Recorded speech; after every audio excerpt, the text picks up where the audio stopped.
बोली सदगुरुदेव भगवान की जय हो। तो देखिए महाराज उत्तानपाद की दो पत्नियां हैं, एक सुरुचि एक सुनीति।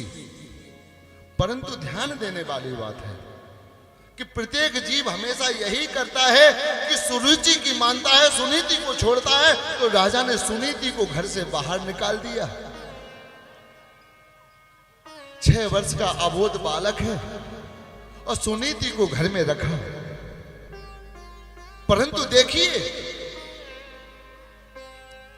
मैया सुनीति ने भी निश्चित कर लिया कि मैं अपनी संतान को यशस्वी मनस्वी बनाऊंगी।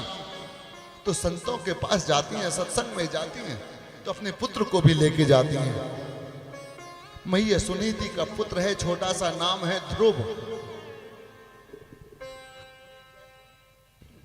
बोली जय श्री।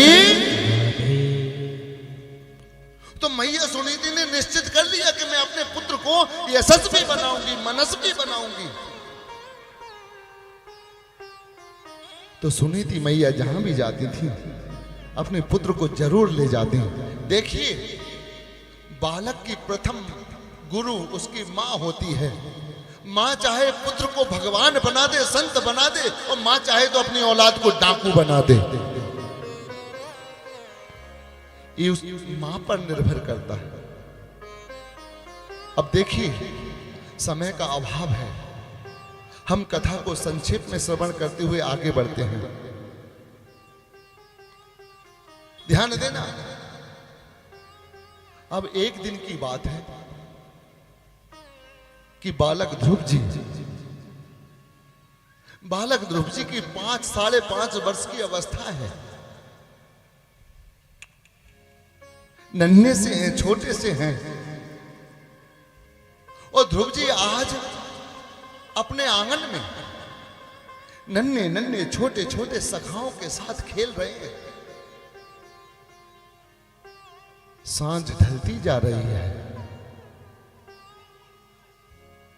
तारा उदित होते जा रहे हैं, सूर्यास्त का समय है और ध्रुव जी अपने छोटे छोटे नन्हे नन्हे बाल सखाओं के साथ खेल रहे हैं। सांझ का समय। अब इतने में ही क्या होता है कि जैसे जैसे सांझ ढलती जाती है तो जो अन्य बालक ध्रुव जी के साथ खेल रहे हैं उनके माता पिता अपने अपने बालकों को लेने के लिए आते हैं और अपनी अपनी गोद में उठा करके ले जाने लगे। जब छोटे से ध्रुव जी ने अपने सखाओं को अपने पिताओं से दुलार पाते देखा, जब ध्रुव जी ने अपने सखाओं को अपने पिताओं से दुलार पाते देखा, तब तो ध्रुव जी को अपने पिता उत्तानपाद की याद आई। और देखिए जैसे ही अपने पिता की याद आई तब तो सीधे दौड़ पड़े राजभवन की ओर। सीधे राजभवन की ओर दौड़ लगा दी।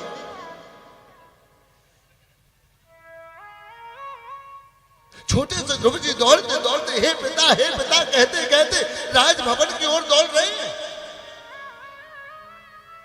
अब तो जैसे ही राजभवन में प्रवेश किया तो सामने बैठे हुए अपने पिता उत्तानपाद पर जैसे ही ध्रुव जी की नजर पड़ी तो हृदय में और अधिक प्रेम स्नेह उमड़ आया।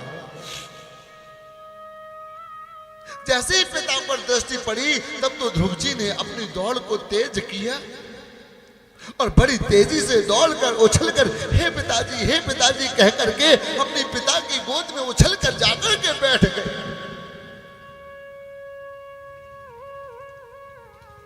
और अपने पिता के हृदय से चिपक गए। राजा उत्तानपाद भी अपने पुत्र ध्रुव जी के माथे को चूमने लगता है।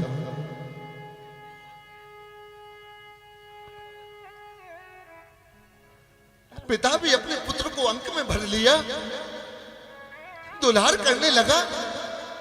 परंतु देखिए जैसे ही देवी सुरुचि ने ध्रुव जी को उत्तानपाद की गोद में बैठे देखा, जैसे ही सौतेली मां सुरुचि ने उत्तानपाद की गोद में बैठे हुए ध्रुव को देखा तो सुरुचि की आंखें लाल लाल हो गई।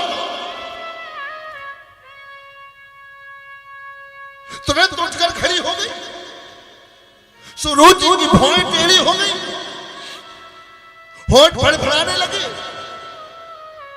और बड़े बेग से खड़े होकर तुरंत एक झटके में ध्रुव जी का हाथ पकड़ा और हाथ पकड़कर जोर से खींचकर पछाड़ दिए पृथ्वी पर। राजा की गोद से ध्रुव जी को उठाकर फेंक दिया और ध्रुव जी को अनेक प्रकार की प्रताड़ना देने लगी, बहुत भला बुरा कहने लगी। ध्रुव जी कहते हैं, मां, हे मां, मैंने कौन सा अपराध किया है कि जो आप मेरा इस प्रकार से अनादर कर रही हो, अपमान कर रही हो? मां, मैंने ऐसा कौन सा अपराध किया जो आप मुझे मेरे पिता की गोद से दूर भगा रही हो?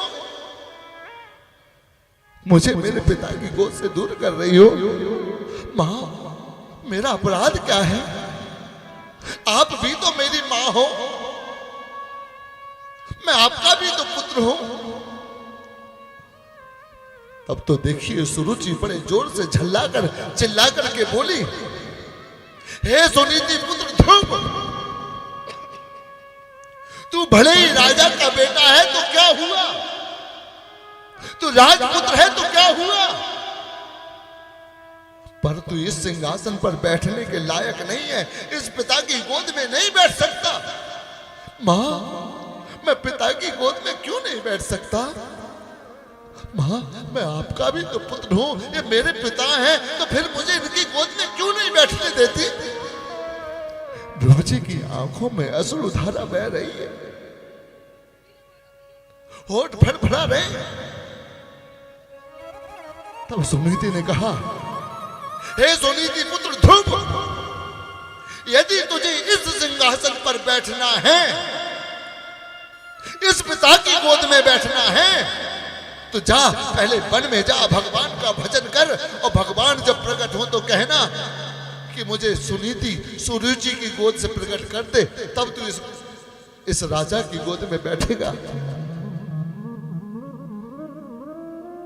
भगवान की तपस्या कर और भगवान से कहे कि मुझे सुरुचि की गोद से पैदा करे। परंतु ध्रुव, तू इस प्रकार की गलती दोबारा मत करना।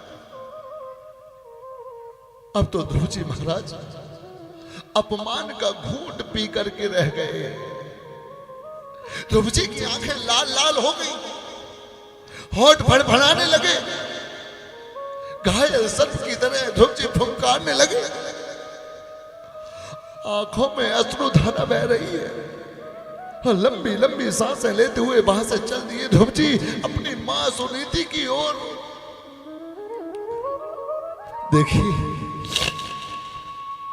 जैसे गाय का बछड़ा अपनी मां के पास दौड़ता हुआ जाता है, रभाता हुआ जाता है, उसी प्रकार ध्रुव जी रोते हुए रभाते हुए दौड़कर अपनी मां सुनीति के पास जा पहुंचे और